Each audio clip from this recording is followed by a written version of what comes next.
Le livre d'Hénoch expliqué? Dans le livre d'Hénoch, on apprend que les humains, les hommes et les femmes étaient d'abord négroïdes.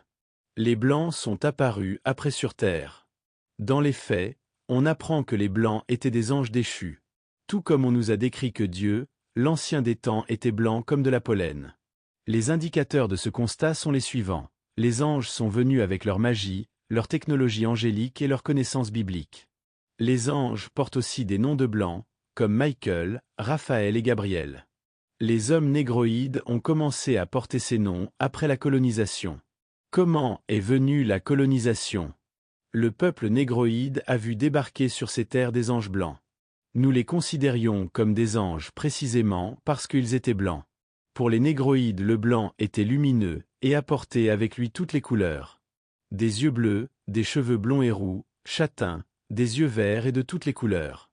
Ce sont eux qui sont les véritables hommes de couleur. Quand tu as un bleu, tu as mal, quand tu es rouge, tu es gêné, et quand tu es vert, tu as envie de vomir. Vous voyez? Ils sont multicolores. Ils n'ont pas colonisé l'Éthiopie car l'Éthiopie avait connaissance du livre d'Hénoch. Les Éthiopiens ne les ont pas accueillis comme nous les autres peuples négroïdes les avons accueillis. Nous étions naïfs et facilement manipulables et séduisibles. Nous étions comme des enfants au paradis terrestre de l'ancienne Afrique. Et eux comme des loups rusés et mal intentionnés. Ceux qui se disent juifs dans la Torah ont longtemps vécu en Égypte. L'Égypte, c'est l'Afrique. Les Juifs ont longtemps cherché leur terre promise sans se rendre compte qu'ils vivaient déjà sur le continent de la promesse en Égypte, qui se situe en Afrique. J'ai appris que les colons qui ont bâti l'État d'Israël en Palestine ont songé pendant un instant à établir l'État hébreu au centre de l'Afrique, plus précisément en Ouganda. Mais cela s'est avéré un échec car l'Afrique centrale est noire, et donc cela aurait été une abomination abominable de dire à l'univers que l'Ouganda est leur terre natale. C'est aussi comme ça qu'ils ont occupé l'Afrique du Sud via l'apartheid. Les Blancs sont venus en Afrique du Sud et n'ont jamais quitté l'Afrique du Sud. Je ne vais pas faire un cours d'esclavage, mais sachez que la raison pour laquelle le livre d'Hénoch a été banni de la Bible, c'est parce qu'elle est trop révélatrice, et elle met de l'avant leur turpitude. Étudions le livre d'Hénoch sous un nouvel aspect canonique et non apocryptique, comme les Éthiopiens ont su si bien le faire en le regardant. Ironiquement, le nom qu'on donna à Noah dans le livre d'Hénoch signifie noir, alors qu'il est né blanc comme de la laine. Il est né blanc dans une famille de noirs. Au point que son père Lamech, étonné et stupéfait, demanda à son aïeul Hénoch si Noah était bien son enfant et comment se fait-il qu'il soit blanc. D'une mère noire et d'un père noir, Hénoch lui dit que Noah fut choisi. Comme l'enfant Loki dans One Piece. Noah le blanc dont le nom signifie noir me rappelle celui d'Arnold Schwarzenegger. Arnold est blanc, et son nom signifie nègre noir en allemand. Quand le livre d'Hénoch cite les anges coupables, leur nom me rappelle celle des papes. Car les papes ont aussi des noms avec des nombres pour dire le combientième ils sont. Je cite, « Après cela ils seront frappés de stupeur et d'effroi à cause du jugement porté sur eux, en punition des révélations qu'ils ont faites aux habitants de la terre. » Voici les noms des coupables. Le premier d'entre eux est Samjaza, le deuxième Artakifa, et le troisième Armène, le quatrième Kokabel, le cinquième Turaël, le sixième Rinjal, le septième Danjal, le huitième Nekaël, le neuvième Barakel, le dixième Azazel, le onzième Armaro, le douzième Batarjal, le treizième Buzazjal, le quatorzième Ananel, le quinzième Turel et le seizième Simapesiel, le dix-septième Jetrel, le dix-huitième Tumaël, le dix-neuvième Turel, le vingtième Rumaël, le vingt et unième Azazel. Et tout cela écrit en chiffres romains. Alors est-ce une coïncidence ou la vérité? Tels sont les noms des princes des anges coupables. L'Église n'a jamais été contre la colonisation, au contraire même, elle encourageait la colonisation des nègres. Peut-être nous voyaient-ils comme une race de démons? Mais non, ils savent que nous sommes réellement les vrais hommes. Allah parle de nous comme des primitifs dans sa sourate 115 non descendus des cieux. Nous sommes les premiers, mais non des primates. Voici maintenant les noms des chefs de leur centaine, de leur cinquantaine et de leur dizaine. Le nom du premier est Yécom, c'est celui qui séduisit tous les fils des saints anges, qui les poussa à descendre sur la terre, pour procréer des enfants avec des êtres humains. Le nom du second est Kézabel, qui aspira de mauvaises pensées aux fils des anges, et les poussa à souiller leur corps en s'accouplant avec les filles des hommes. Et le troisième s'appelait Gadreel, c'est lui qui montra aux enfants des hommes tous les coups de mort, et il égara Ève, et montra les armes de la mort aux fils des hommes, le bouclier et la tunique de mailles, et l'épée pour le combat, et toutes les armes de mort pour les enfants des hommes. Et le quatrième s'appelait Penmu. Il enseignait aux enfants des hommes l'amer et le doux, et il leur enseignait tous les secrets de leur sagesse. Et il a enseigné aux hommes à écrire avec de l'encre et du papier. Et ainsi beaucoup ont péché d'éternité en éternité et jusqu'à ce jour. Car les hommes n'ont pas été créés dans ce but, pour confirmer leur bonne foi par la plume et l'encre.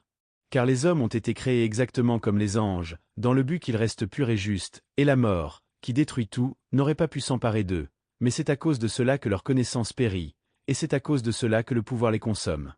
Et le cinquième s'appelait Casdéja, c'est celui qui montra aux enfants des hommes tous les mauvais châtiments des esprits et des démons, et les châtiments de l'embryon dans la matrice, afin qu'ils disparaissent, et les châtiments de l'âme, les morsures du serpent et les coups qui frappent par la chaleur de midi, le fils du serpent nommé Tabaé.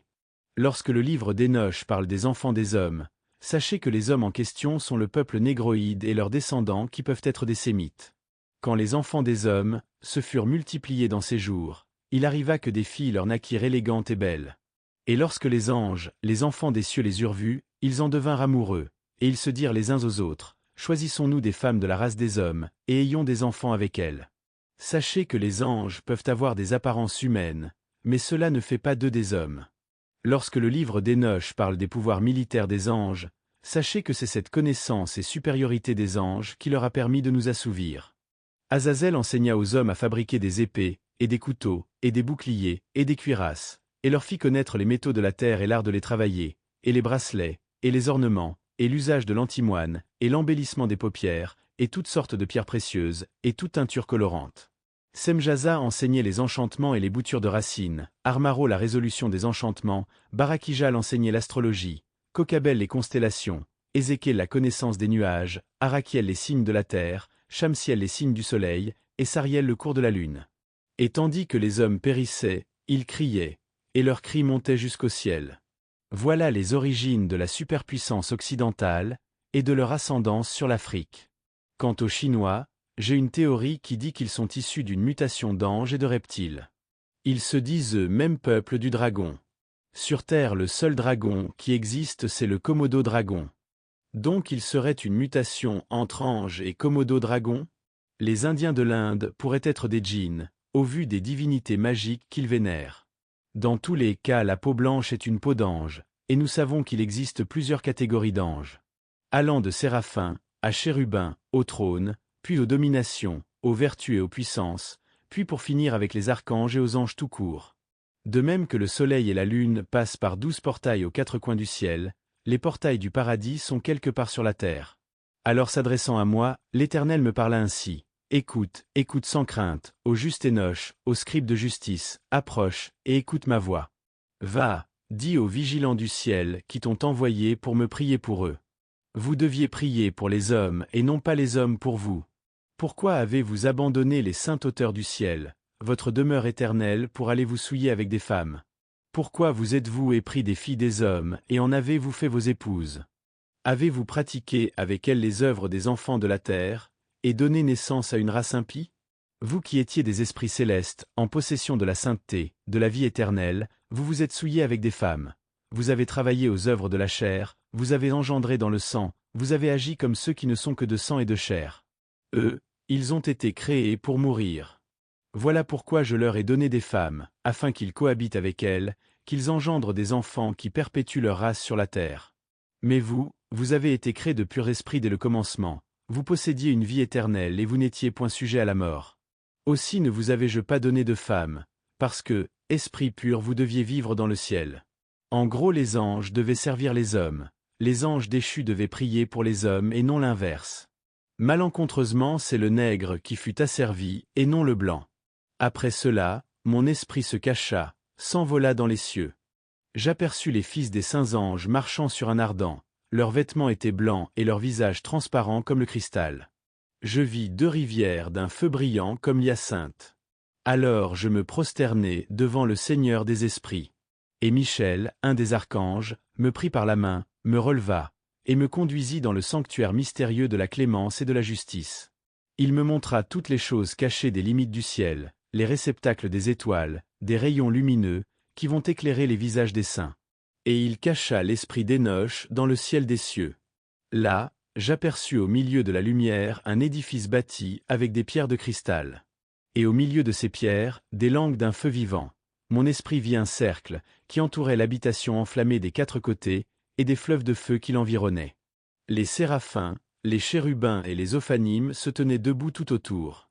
Ils ne dorment jamais, mais ils gardent le trône de gloire. Et je vis des anges innombrables des milliers, des myriades de myriades qui entouraient cette maison.